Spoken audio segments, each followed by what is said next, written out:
when Big Brother revealed that it would be introducing its first transgender house guest this season, its 17th. My reaction, and many others, based on Twitter, was a mix of excitement, relief and absolute dread.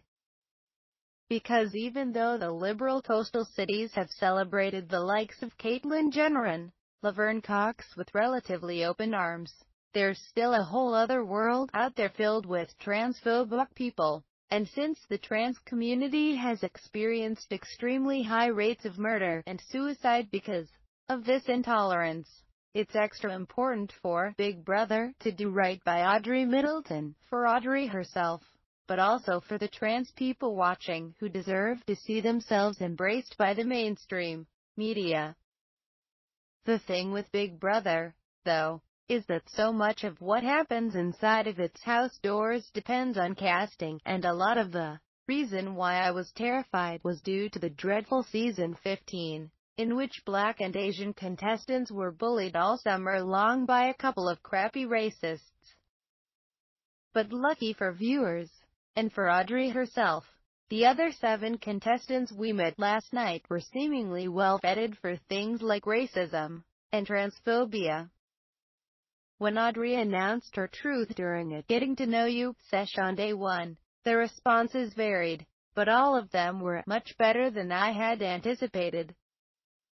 23-year-old Texas football player Clay, who carries a Bible in his back pocket and feeds baby lambs during his spare time, said Audrey's troubles she was sent to conversion therapy put his own in perspective for me.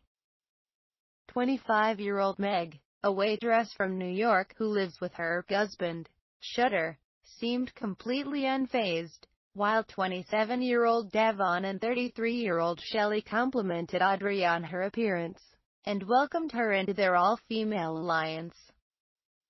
Tonight's, June 25th, episode will find a whole new gaggle of contestants reacting to Audrey.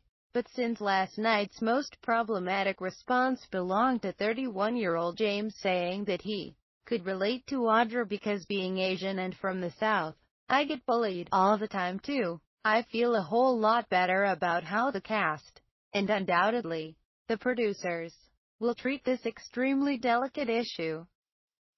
Of course, I'd be remiss if I didn't mention that part of Audrey's seamless success is due to the fact that she passes as female with her relatively high voice, beautiful cheekbones, and long, flowing hair. But this is Big Brother. The show rarely casts people who are A, not gorgeous, and B, over the age of 30.